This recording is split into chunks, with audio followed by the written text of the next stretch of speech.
TLO, what's poppin'? We are on Twitch. We're not live, but you can leave a like, comment, subscribe, turn on your post notification bells. Let's continue to grow the family from Chicago to the UK. Right behind me, you see it. Little warning screen, just in case. You never know. It's 2025.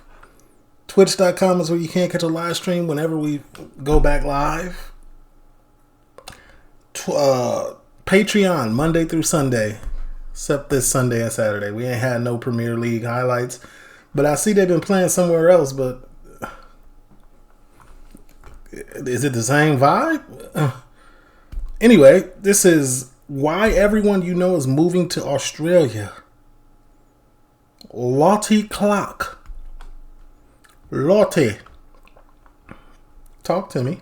Copyright disclaimer. Under Section 107 of the Copyright Act 1976, allowance is made for fair use for purposes such as criticism, comment, news reporting, teaching, scholarship, and research. Fair use is a use permitted by copyright statute that might otherwise be infringing. Non-profit, educational or personal use tips the balance in favor of fair use. No copyright infringement intended. All rights belong to their respective owners.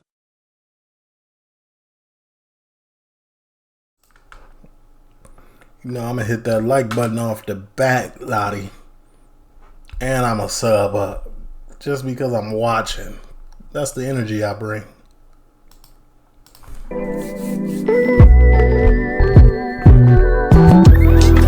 Hello, hello. Or should I say, g'day? Is it me or Reese? I feel like either one would have been cool. Good day. They said that in Australia. Okay.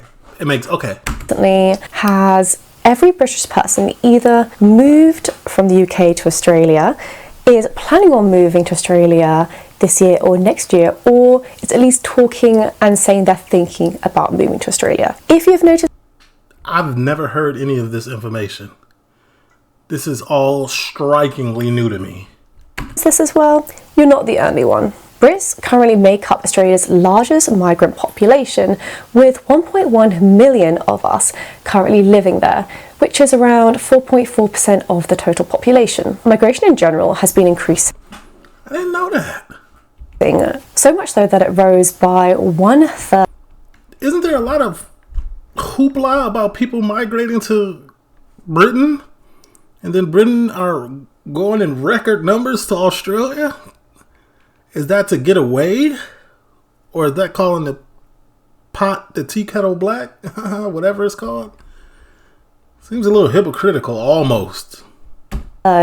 Last year to lift Australia's population by a record 659,000 people. In fact, I'm fresh off the boat myself, as they say, having moved from the UK to Australia 3 weeks ago. I'm actually half Australian myself, so... You got dual citizenship. That doesn't count.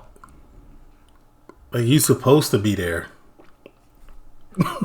I'm not supposed to be, but, like, you have all right. Remember, I did put a warning screen. My mum's side is all Australian, hence why I was so easily able to come here, as I do have an Australian passport. But I'm not the only one I know who has come over here. I had a really good friend last year. I know another girl who even moved a couple of days, I think, before me to Australia. And I've got another friend I know thinking about coming over in spring, and then plenty of others who want to come and work here for a little bit. Or why though? Don't y'all? Ain't there huntsman spiders?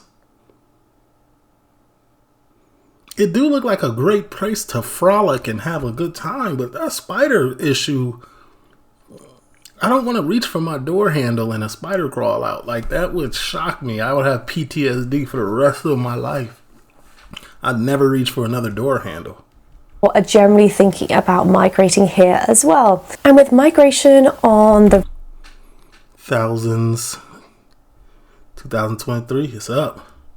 Permanent visa holders, it actually went down.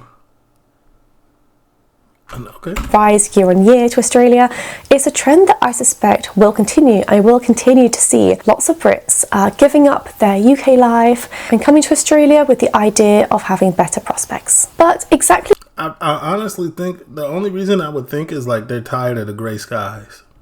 Why are so many Brits ditching the UK at the moment and moving to Australia? Aside from the obvious, the shared language and culture and a close relationship with Australia, despite being so far apart geographically, I think there's a few newer and more significant reasons as to why so many Brits are migrating. So to start off with the reasons, one of the biggest ones absolutely has to be the cost of living crisis in the I didn't even think about that. Is it cheaper to live in Australia than the UK? UK at the moment, which is definitely a large influence on my reasons to move from the UK to Australia. Put simply, everything in changes real gross disposable income per capita of households between October through December 2019. US 6.1, Canada 2.9, France 2.6. UK 0.7. the UK just keeps getting more and more and more expensive year on year, and Nobody's getting no more money. I was just sick of it. And this wouldn't be an issue if wages were also getting more and more and more, but they're not. Traveling around the UK is just crazy expensive at the moment. And to give you some examples of the kind of pricing on train tickets I was paying, a return journey during the week, commuting in from Cambridge to London for work, would cost me about £25. Hold on. Cambridge to Liverpool Street with advanced single tickets. And this was with For one ticket, $25 one way? Hold on, where's the map at? Cambridge to London? I just don't feel like that's far. Hold on, let me pause the video. By train, that is 48 minutes. $25 for 48 minutes worth of travel? Nah, that's astronomical. That is outrageous. What's his name? Richie? Who's the PM over there? He's bugging. Whoever decides that train rate is crazy. a rail card added on, so if you're not from the UK, 25 times 5. That's $125 a week. One way, she said? Generally in the UK we have a rail card, I think up to the age of 18 to 30, I believe, which gets you a third off all rail fares. Because they know how ridiculously expensive and unaffordable they are to young people, they give us a third off till we're about 30. We do have to pay money for this rail card though, so it's not like it's just free. You do have to take a certain amount of train journeys to get your money back, but it's not really that hard to make up for it. A couple of train journeys and you've pretty much paid off, or more so saved, the amount that you spent on the rail card on train journeys. Without this rail card, a return... Is that just a regular train? Or is that like the Amtrak or the like is that like what train is that? Like that's the tube station? Journey Cambridge to London would be about £40, which is a lot. And if you're a commuter coming into London, not just from a large commuting city like Cambridge, but any of the others, you are going to be paying a lot in travel costs. Getting the train is just become... Yeah, buddy. I'd have to figure my amount in with work. Sometimes I know in America that they'll pay for your travel, like depending on what type of job you got. I'm not saying McDonald's. No offense to any McDonald's employees, but I'm talking about if you're in a corporate job, they'll pay for your transport. So ridiculously expensive, so much so that it's even now cheaper if you're driving with a few other people just to drive instead, which at a time where we're supposed to be very environmentally focused and the UK should be promoting more environmentally friendly policies, such as getting public transport instead of driving and encouraging people to do this, making public transport so much more ridiculously expensive to the point where it's cheaper to drive. Yeah, that seems contradictory. Like, that's the whole point of taking the CTA. Well, it's called, in Chicago, it's called the CTA. Like, in the city, it's called the CTA. The trains, the yellow line, purple line, red line, blue line. It's called the CTA. Like, the whole point of taking the CTA is for cheap transit. It's $2.25 to get all the way from the furthest train up north on the north side of Chicago to 95th and Dan Ryan. It's $2.25. That's all the way across the city. Now, don't get me wrong. You're not supposed to be going to 95th and Dan Ryan unless you live over there. Don't get on that red line going all the way over there. Not minding your business. This doesn't make sense, and it almost feels like we're going backwards instead of forwards to, you know, a greener and better future. Pasture. On the other hand, the tube is also ridiculously expensive. One tube journey in London costs £2.80, which for a return journey you're looking at over £5. And if you're making this every single day, or even just adding this as a... That's not bad. So what is she talking about? She must be talking about the equivalent to like the bright light or something. Like in Florida, they got it's called a bright light or something like that. The Amtrak or something. That's like the double-decker train where it's kind of comfortable. It's quicker. It's more direct of a route too. Add on to a visit to London. $40 is still insane. London for the day it really adds up, and it is expensive. To show you how expensive this is in comparison to Sydney here, it's costing me $1 to get the tube or that kind of metro system around the city, and this is for a lot as I'm currently in Newtown, so quite central. I'm not being the metro very far out, but within the inner city bit, this is the equivalent of 50p per journey, so it's costing me, you know, £1 maybe to travel into the city, and that compared to the £5 plus, it's literally a fifth of the price. So in the UK, does the price change depending on how far you're going? Like, because I do notice in the UK, right, and some other places, you have to scan your card to get in. Like, they give you a little card or whatever. You scan that card to get in, and then you scan it to get out as well. So they know how far you've went, and they deduct accounting accordingly. That's not how it is in America. But if I give you this $2.25, I'm going wherever. I'm getting off wherever. You're not gonna charge me for extra. Like, no, buddy, no, we don't. That's that. Florida too. They do that. Sometimes I see people like running their car to get out in Florida, and I'll be like, well, I will hop this gate. You gonna have to catch me. I done lost 40 pounds. Catch me. I'm a little bit quicker on my feet now. My back's a little bit smaller. Catch me. As it would be in London, and I'm comparing these two large cities to try and keep the comparison fair. I'm aware that travel can differ a lot when it comes to pricing in the UK for buses, and we've even got trams and bits, but for a London to Sydney comparison, it is just so much cheaper to travel around within a city here and actually go out and do things. Another example which comes to mind is I went from Circular Quay, which is this kind of central ferry hub in the centre of Sydney where all the ferries go from to the different beaches and northern parts of Sydney, and for a return journey to Manly Beach, which is pretty much one of the furthest ones you can go to.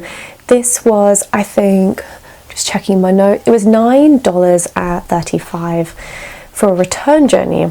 On the other hand, in London, just before I left, I got the Thames Thames, I can't remember. Yeah, you lost me. I'm pretty sure like in Chicago they got water taxis too to go along against the city, but I ain't never did it. Never was interested. I'm not doing that. I feel like it's too much room to drown, and I can't swim. I'm black. I can't swim. The stereotype is correct. I don't even want to try it, buddy. Which way around? All the way to the eastern end of London cost me £9. Food and kind of eating out is another one that's become really expensive in the UK.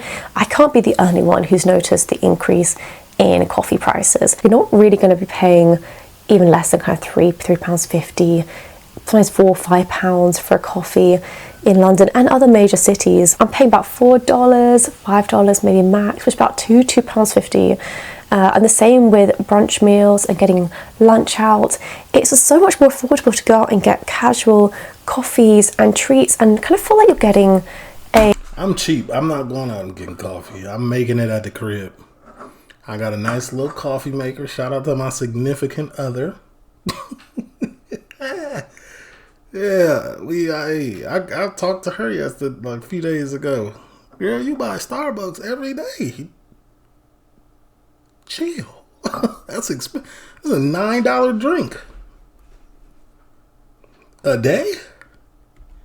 A better quality of life and actually able to do more things on a daily basis without having to have a high salary to enable you to have these kind of small luxuries like you do more so. I'm not gonna move. Me personally, I'm not moving anywhere but Thailand if I'm gonna be worried about the cost of living and prices and this, that, and the third. I would move to Thailand. I'm living like a king in Thailand for $1,000 a month. I'm living gorgeously. You hear me? In the UK, and this would all be okay in the UK if wages were also increasing to be able to match these prices, but in reality they're just not. Minimum wage in the UK, for example, in the highest age bracket is currently £11.40.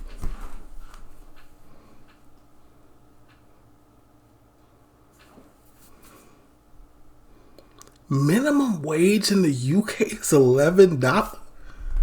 Hold on, let me get some research. Chicago minimum wage is $16.20. That is crazy. When I still worked a 9 to 5, I worked at a hotel downtown Chicago in River North, and I made $22 an hour. I haven't worked that job in 6 years. I was making $22 an hour. 6 or 7, maybe 8, 6 or 7 years ago. I think it was 8 years ago. In 2016, I made it was 23. I was making $23 an hour.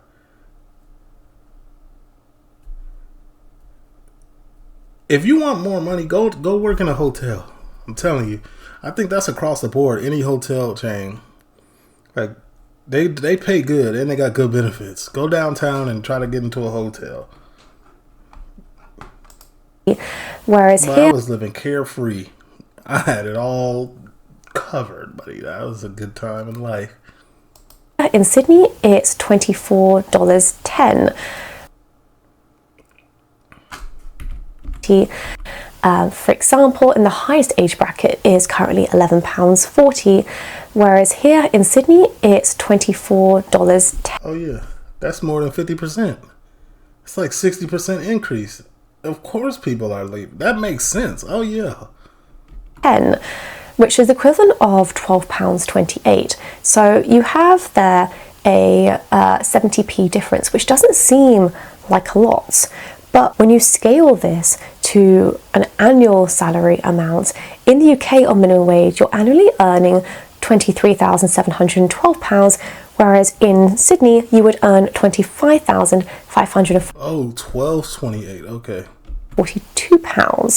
for doing exactly the same hours, exactly the same job. It's just only a £2,000 difference. You see where I'm coming from? With higher wages. What about how do taxes work out there? On average here and lower costs every day, it's really easy to feel like you can simply just get more for your money, or simply, if you're doing the same amount of work, you can get more, or you can get the same amount for doing even less and having a better home-life balance. And on top of that, Australia actively welcomes skilled migrants, which makes it really easy for people in corporate jobs in London or in the UK to come over and pretty much get a similar job here and just get more money for it. And I can't forget to discuss housing at the moment. Australia actually has some of the largest houses in the world, with each home having around an average of 215 square meters of floor space. Juicy, right? And this is more than double that, the average of the UK home. Now, UK homes are kind of small. I will say that. They're kind of small and cozy. Homes. What's more, 1 in 10 Australians actually have a private swimming pool, which in the UK you have to be absolutely filthy rich to even dream of having. Yeah, a lot of people in Florida got that too. And 80% Australians have private gardens, which if you're living somewhere like London, it's going to be hard to get, or you're going to have to pay a lot for a house that has a garden. and a decent sized one if that. I'm aware that a lot of these factors, such as housing, food and travel, aren't exactly new though. So this brings me back to the original question of why exactly are Brits moving from the UK? I can kind of see why. Like, I've been watching so much like documentaries and stuff from the past, and how tax tariffs have been applied, and how people have been taxing the UK. I can see why the government is cheap. They owe a lot of people money. They're not letting up on the people. Yeah, we're going to raise prices and the people are going to suffer because we owe money. We used to be a powerhouse. Now we're not really. So somebody got to pay for it and we're not. We, as in the government, is not. The people will. Okay, now in particular to come to Australia. What's triggered this kind of new wave of movement? A large key factor is that Australia changed their rules on who from Britain they can allow in. So they actually raised the age limit from 30 to 35 for those who they would allow to have a holiday working visa, meaning that millions more people suddenly became eligible, including my partner who is 33. And we thought we'd missed the boat, missed being able to come over at his current age, and would have to look into alternative means, but that rule changing meant that suddenly he is eligible for a holiday working visa. There's also been a change in the type of work that you have to do coming over here. So prior to this rule change, anyone who came over on a holiday working visa had to commit to 88 days of agricultural work, often agricultural work, like farm work? On farms, and this would need to be carried out for every additional year that the person wants to stay. That sucks. Which isn't exactly the most appealing offer, particularly those coming from less hands-on jobs, such as more corporate office-based jobs. The idea of having to go to a farm and pick fruit would be enough to deter a lot of people from coming over. I would not do that. Just because of the storied history in America. Just coming there to pick anything would just rub me the wrong way. Who otherwise would have. My partner's brother actually came to Australia about 5 years ago and was unlucky enough to be stuck with watermelon picking, which I think is... Absolutely not. Bro, how's his back? Is probably one of the most heavy laborious ones you can do.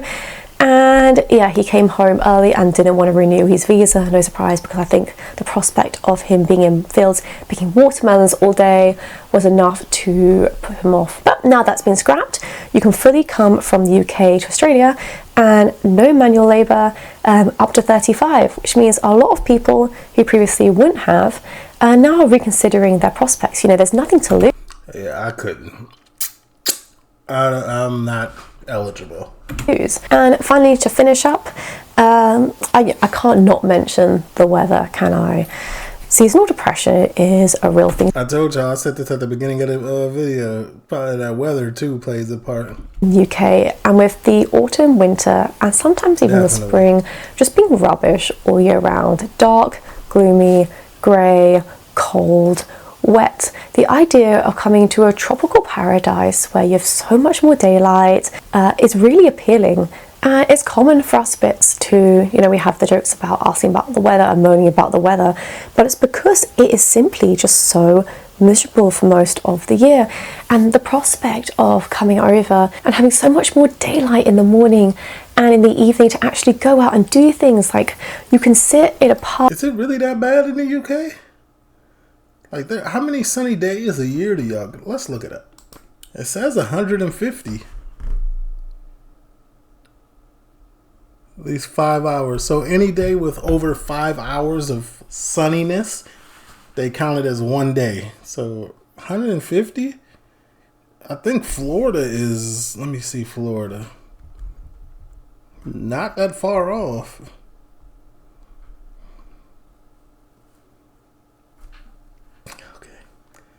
Apologies. I'm sorry that y'all living like that out there. It's 255 sunny days in Florida.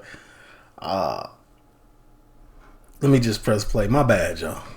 Outside or at a bar in the evening for a lot of the year, whereas in the UK we can only simply dream of doing that in the summer, because who's going to sit outside in the dark, at a pub when it's cold and it's wet and it's like 5 degrees? Yeah, no one. And there's something lovely about the cozy, indoors in the autumn and the winter. But I don't know, is that better than the summer? I don't think so. And with so much more light and weather here, it's no wonder that there is generally a much more active and healthier lifestyle culture here in Australia, with outside activity being promoted so much more. Whereas in the UK it's so much easier to haul up inside, but I never really felt like personally that benefited my health physically and mentally. It doesn't. It can send you into a deep depression, being inside all day, then weather sucking, like. Whereas with more light and more physical activity and being able to afford to do more things, I feel more like I'm thriving and actually living better. It's quality of life. I understand. I get why you left. Better. I came into this video not understanding or never even hearing of that, but I could see why. Than I did in the UK. And I know you're only thinking, but Lottie, you've literally been there 3 weeks. How can you be saying this already? And it's true, it has only been 3 weeks, and I'm conscious that this might just be the honeymoon phase, and it might all end when I actually settle into regular living. But at least for the short term, that's generally the differences that I've noticed upon living here. And that's why I wanted to talk today about. That's all I've got time for today. I hope you enjoyed this quite. I did, Lottie. I did. You really gave me some type of valuable information on the contrast of Australia and the UK. Thank you.